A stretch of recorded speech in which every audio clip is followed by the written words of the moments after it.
Alrighty, aloha.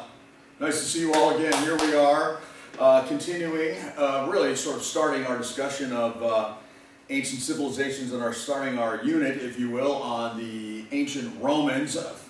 Frankly, another very unique civilization of ancient history, a group of people who did it completely differently. So I'll do a little bit of introduction and I'll discuss what is historically known as the Roman Republic. Maybe some of you are familiar with the concept of you've heard of the Roman Empire. And certainly the Romans were an empire, and they were even an empire during their republic phase. But the term republic is also one you should be familiar with.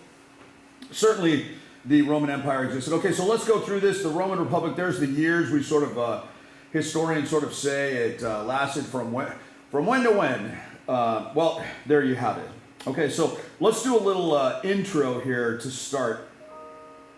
And when I intro this, what I would sort of talk about, as you all know, I like to talk about geography first. So that'll sort of be the first thing that I focus on. And this is sort of a similar sort of discussion as the Greeks, and that is this idea of a peninsula. This is going to make the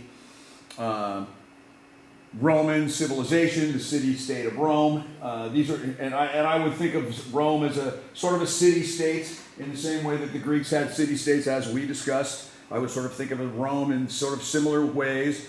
And there are smaller groups and smaller cities, and there was potentiality that Italy could end up the same way as Greece, with these fractured city-states never really unifying, but that didn't happen. The city of Rome became the leading sort of dominant city and maintained it pretty easily after a while. I would also mention the Alps mountains to the north. If you think of Switzerland, and if you think of skiing, and the great Alps mountains to the north. Why is that important? Well, there's very few invasions over the Alps. This is not something where the Italian peninsula had to worry about invasion after invasion after invasion. You either invaded Italy by sea, which again in those days was very difficult. Certainly there were navies, but that type of thing was very difficult. Or you had to cross the mountains, and if you've seen pictures, like I said, of Switzerland, you know how steep and sharp and difficult that is. There were some, and we'll talk about one very early in their history that was very scary, but not very many in 1,000 years of their history. So the geography, the last point of the geography is, I would say, you know how much I love rivers. The city of Rome is built along the banks of a river called the Tiber River. It's a pretty big river. It's not as big as the Nile. It's not as big as the Tigris or Euphrates or any of those. But it was a river that could be irrigated. Italy has excellent agriculture, not on a massive scale. Probably a little bit more, certainly a little bit more than Greece, but nothing like Egypt still. Okay, and again, Egypt will be the main source of foodstuffs and grains for much of Roman history. The second thing, of course, I'd like to talk about is religion. I have argued that, especially in ancient times, religion drives much of the culture, so we should focus on that. And of course, you're also aware of this, that the Romans took the Greek gods. The Romans were very polytheistic.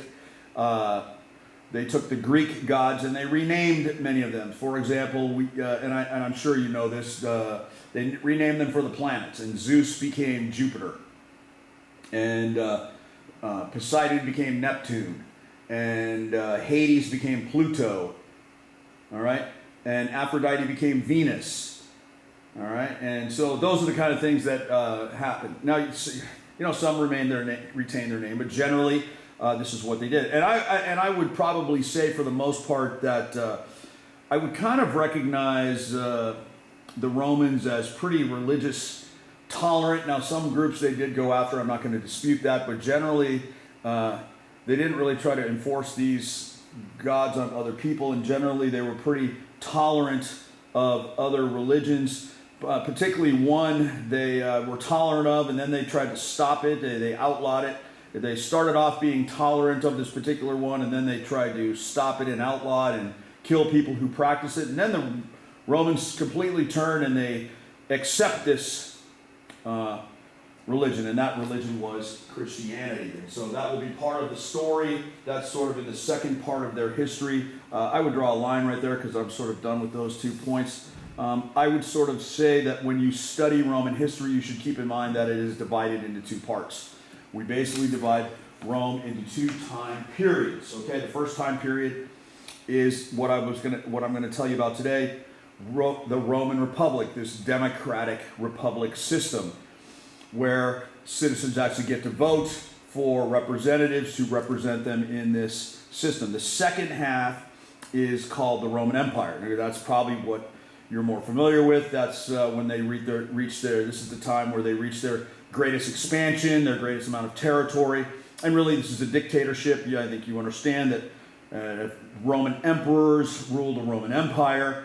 Now, what's funny about it is an empire implies conquering territory. They were doing that in the Republic era.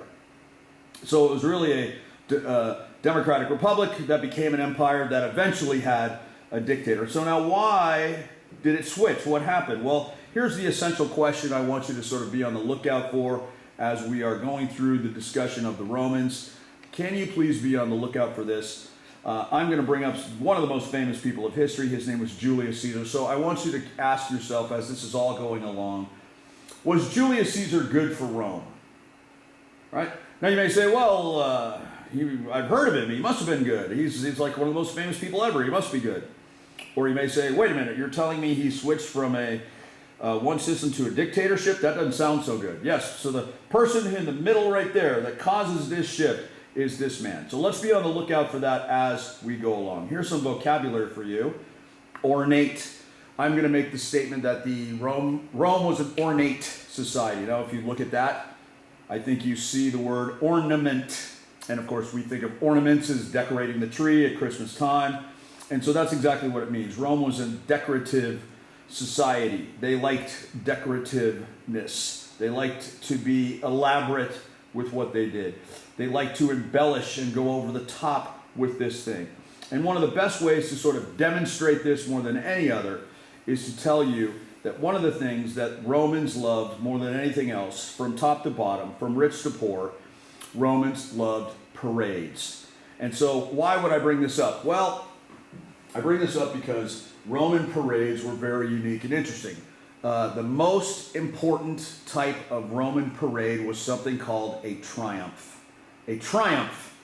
And as you might imagine, this was something to celebrate a victory, a triumph of sort. And of course, these would be military victories. So these generals would try to win these great battles, win these wars, defeat enemies. And they hoped that and this was one of the great recognitions of your career, was to get a triumph. For example, we'll see that Julius Caesar is going to have a triumph. But the triumph and the parades generally always sort of celebrated and were decorative and ornate and elaborate and embellished and over the top. Okay? Romans loved parades. There's lots of reasons why Rome became so great. I would say geography, and it's not just the Alps mountains. Rome is centralized. Rome is a central location in the Mediterranean world. We'll do a map eventually, and you will see that thing sticks out. You know, Italy's shaped like a boot. Okay, that boot sticks out right in the middle of the Mediterranean world. Easy access to Africa, Europe, and the Middle East, which is access to Asia. It's perfect geography. It's sea lanes. It's right in the middle. If you're going to sail from one end of the Mediterranean to the other, Rome is right in the middle. Why would you not stop there? All right, so central location. The next thing I would say is, here's something that we take for granted in modern times. The Romans should be given a lot of credit for this. The Romans were great road builders. They were great at building roads. They built literally thousands of miles of roads. And again, we sort of take that for granted in modern times because roads are so much a part of our lives, and we only think about roads when we run over a pothole and we think how bad the roads are. Imagine not having any roads, and roads were really just two ruts in a field from the last time a wagon went across there. Well, the Romans actually paved roads, and they paved a lot of them, and some are still used today. Why is this good? Well, it moves things quickly. It moves people, it moves stuff, it moves animals, it moves those things quickly and efficiently, and dare I say the most important thing roads move is ideas. Keep that in mind. How about these? Aqueducts. You know what aqueducts are? Let's take a look at some. Aqueducts are, this is a picture gallery that you all get. Aqueducts are, that says transported water from frontier to frontier and to towns. Okay, so typically, we discussed this whole thing about water, the importance of fresh water. What does an aqueduct do? This is a picture of a Roman aqueduct. This is a famous one that's still around in southern France. Basically, at a water source, the Romans figured out they would pump water to the top. There is basically a square tube at the top of this thing. There is a slight downward slope. This is really an incredible engineering feat. So they would pump water to the top, and this water would, the nature of gravity and the very, very slight decline would make the water move on its own. And these things move for tens and tens of miles. Okay? Here's one that's in, I believe, a city in Spain, if I'm not mistaken. Okay? And you can see there's cars down there. Now, this is an older picture, but what does this tell us? Some of these ancient Roman aqueducts, water, of course, still work. And some European municipalities maintain the ancient Roman aqueducts because they work so well. Here's another picture of that. Here's another picture of that one in France. There's a former Kamehameha student right there, giving the big letter O for O'Brien, of course, right there. Isn't that pretty cool? But again, you get the idea of how big that is. And again, so you imagine the water at the top. So these incredible Romanesque arches, by the way, notice the circular, rounded nature at the top of the Romanesque arches. And we'll come back to the brilliance of the arch. We'll come back to that as well. Okay? All right, so a couple other things here I wanted to tell you about naval power. So the Romans, and I'm going to talk about their military. The Romans had a great army, but their navy wasn't very good. So they had to come up with a way of how do we make our navy better? Okay, well, why don't we figure out a way to get our army guys onto our boats? So they came up with this brilliant new invention, and it's called a corvus. All right, a corvus. All right, so a corvus, you're going to like this. A corvus was a gangplank with a spike. Now, we mostly think of gangplanks like Jack Sparrow had to walk the plank, okay? Then you fall into the ocean, all right? Well, what the Romans did is they put a big gangplank on the front of their boats, the front of their ships, just like this. Now, this is a model of it, all right? And this gangplank had a spike at the end. And so this was kept up like this, and this was weighted at this end, and it could swing on this post all the way, whichever way you wanted, all right? And so when they would ram into another ship, then they would drop the gangplank, they would drop the corvus onto the deck of the enemy ship. And then the Roman army guys, which was the strength of their military, would storm across this now bridge, and they would, in their, dare I say, army way, defeat the troops, the sailors, if you will, of the enemy ship. Okay? Now, they gave a special name for these Roman army guys who operated on ships. Maybe you've heard of this term before. It's a term we still use today. They called the Roman army guys who worked on ships and who would attack across other ships, they called them Marines. If you ever wondered where that came from, because, of course, they're on the ocean. They're marine men. All right? So the corvus. Corvus didn't work perfectly. Sometimes in high seas, was more difficult. The boats going up and down, and this corvus, this thing in between, wasn't always perfect. But it was one of these great inventions that the Romans always seem to come up with. Okay? All right, so now let's get on with the story of the Roman Republic. You saw this earlier. You've written this at the top. If you want to draw a line again, go ahead, draw another line. And so let's start with this story. And if we're going to talk about the Romans, if we're going to talk about the Roman Republic, we have to go back to someone we are all familiar with. And that person is Aeneas. And of course, you remember Aeneas because we have talked about him. We read a story, part of his story. He is the last surviving member of the royal family of Troy. And as you all know, because you read a section of the Aeneid, you know his story. He has led a number of Trojan survivors across the Mediterranean Sea And what they finally do is, after a number of years of travel with Aeneas in the lead, they finally hit the shores, really the west coast of Italy, and they land on the beaches of where the Tiber River, which I've just described to you, flows into the Mediterranean Sea. All right? That's where they finally decide, okay, this is it. This is where we're going to stop. All right? And Aeneas is still with them at this time, okay? And so the local people of this area of Italy are an agrarian people. Now, this, you might find this interesting because this will make sense to you. This local tribe, Aeneas marries into. He marries a princess of this tribe, this local agrarian tribe, and they are named, and you're going to like this because this will make sense to you, they are named the Latins. And of course, this should make sense to you because we know that the Latin language is a basis for much of modern Western languages, certainly Spanish, Italian, Portuguese. To a degree, there's a lot of the Latin words and Latin terms that are in the English language as well. And so what did ancient Romans speak? They spoke Latin, and it comes from this local tribe that Aeneas supposedly married into. And Aeneas eventually will become king of the Latins. Okay?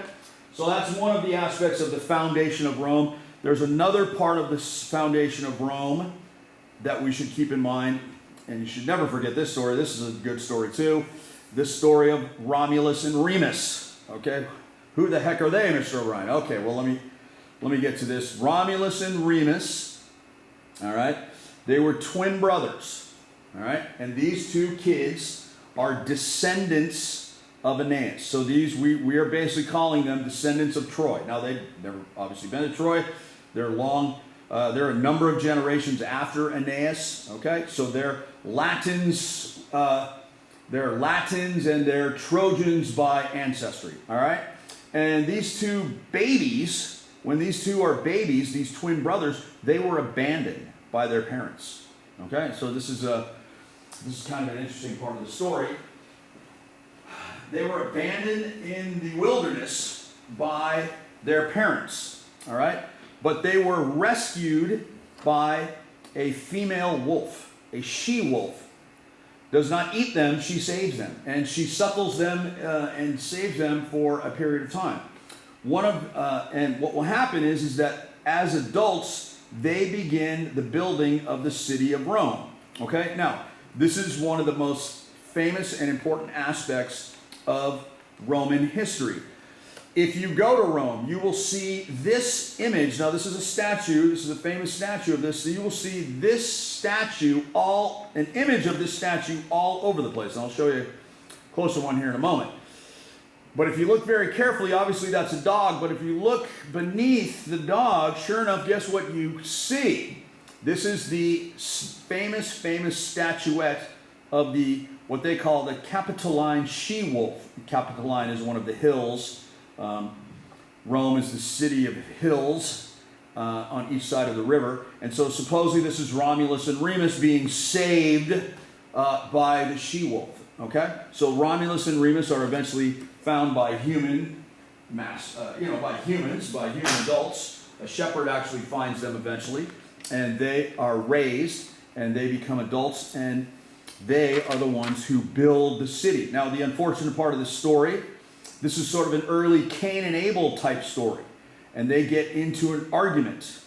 And sure enough, just like Cain and Abel, guess what happens? Well, Romulus kills Remus. And this is when their arguments are over who's got the temple, who's going to, where's the main building's going to be, these types of things, okay? And Romulus kills his brother. That's why the city is called Rome, named after Romulus. If Remus would have killed, I suppose, if Remus would have killed Romulus, we would call the Rheman Empire. I'm not sure if we would have called it the city of Rheims. I'm not sure exactly, but that's exactly what happens. And at this particular moment, Romulus becomes the first ever king of Rome. We say this happened in about 753. Okay, about 753 is when that happened. All right, and he becomes the first king of Rome. And one of the first things he does, he's got to do some things. He establishes what we will call the Roman Senate. All right, that's a term you should look, obviously, sound familiar to you. That's a term we use in the United States. The Roman Senate is going to be this group of people that is going to help the king make decisions. All right, Romulus picks the first ever senators himself. And they're really sort of families, okay, that have moved to the city. And to honor those families, he allows them to become senators. There's also a story of how he's got to figure out, one of the things he does is he allows really immigrants, and many of them men who have been in trouble in other places, who have to leave, who have been banished from where they were from. They've been banished. He allows them to come in. And then the problem becomes is there's no females to perpetuate the population. So there's a famous story of how the original men of the city of Rome throw this big party for neighboring tribes, and they kidnap a bunch of women from one of the neighboring tribes, and they have to fight off those men to keep those women around. Okay? So Romulus does all these things to establish Rome. All right? Now, let me continue this story for just a few more minutes. And then we'll take a break, and then I'll bring this back in part 2. I want to bring up a group of people called the Etruscans. This is another Italian tribe. Maybe you heard of the Etruscans through an old book and movie called Under the Tuscan Sun, an area of Italy called Tuscany, which is north of Rome. And I can assure you it's a beautiful, beautiful country. Absolutely gorgeous. If you ever go to Italy, make sure you spend a little bit of time in Tuscany. It's absolutely stunningly beautiful. And the Etruscans were a strong tribe, and they were really influential on the Romans, both culturally, not both, but culturally, artistically, and eventually politically. And we see that much of the original artwork, and the reason I sort of say this is the original artwork and culture that sort of the Romans adopt has a lot of Etruscan influence. You can even see that today. But the point I want to talk about is the political part, because one of the Etruscan noble families intermarries with basically a Latin family. And so now this Etruscan noble family feels like they should have basically rights to the political leadership. And that family eventually is, okay, so Romulus has passed away. Romulus is gone. And so his family is supplanted by this Etruscan family that's married into a Latin family, and they seize control of the Roman kingship. Okay, and this family moves in Rome, and they take over, and they rule harshly. With the king is a dictator. All right, and he rules harshly, and really what I'm going to call for right now, these Latin/Romans do not like these Etruscans at all. All right, this is not what they hope for. This is not what they like. All right, and so fast forward to his name was Tarquin the Proud, and he is the 7th king ever of Rome, and he is going to be the last king of Rome, and he is an Etruscan. And the story goes, and it's really not as much Tarquin's fault, even though he was not necessarily seen as a good guy, because they're going to overthrow him. What happens is that Tarquin's son is in the, shall we say, the Latin military. Okay? And he rapes the wife of a leading Latin Roman military officer. Okay? This Latin Roman military officer was bragging about his wife and how good she was and how beautiful she was, and the king's son sneaks away and seduces her and rapes her and threatens her. And what she does, this wife, when rather than keep it a secret, she tells her husband, and then she commits suicide. And so this Latin Roman military officer is devastated, and he, along with 2 other members of the Latin Roman military, begin a revolt and a revolution to remove Tarquin the Proud. And that's exactly what happens. And so that's why Tarquin the Proud is the last king of Rome. All right? He is the last king of Rome because of this event. I should say that one of these two others was a man named Brutus, and he is the direct descendant of another Brutus that we will come upon. Maybe you're familiar with this. Another Brutus who will be called upon to lead a revolt, begin a revolution at a later time in Roman history. Maybe you know what I'm talking about, but if you don't, you will find out very soon. All of this happens in 509 BC. Now, if you look back up at the top, Roman Republic, 509 BC is when it all starts. And so now we have this situation, and basically this is the moment where we just basically say Romans. And this is the moment where these Latins, they say, okay, we are Romans. We have fought for this city. This is our identity, what we have just fought for. We were going to call ourselves the Romans. And that's exactly what they do. And they decide at this exact moment in time, they buck the trend of ancient history and they say, we never want another king. And you can see that 509, this is the beginning of Roman history. The Romans are just getting started. And just FYI, if you think about this, it's in 20 years, it's 490 BC when the Battle of Marathon occurs. So just 19 years later, when Rome is just in its infancy, the Battle of Marathon will be happening. So you can kind of see that is the moment the Greeks are about to reach their high point, right as the Romans are on the rise. And so as the Romans decide they don't want another king, they establish something called a republic. Now, what does this mean? Well, we have already learned, I hope we've already learned, but if you haven't, I'm going to say it right now. We know that a republic the definition of republic is a system of rule by law. All right? Now, maybe you recall some of this discussion and some of this points I've made about the problems of the Greek, especially the Athenian democracy and the problems they had. Well, this system tries to solve that. All right? Now, I will come back and tell you the rest of the story of the Roman Republic in part 2 of this movie. But for now, this is the end of part 1, and we will continue next time. Thank you so much for watching. Aloha.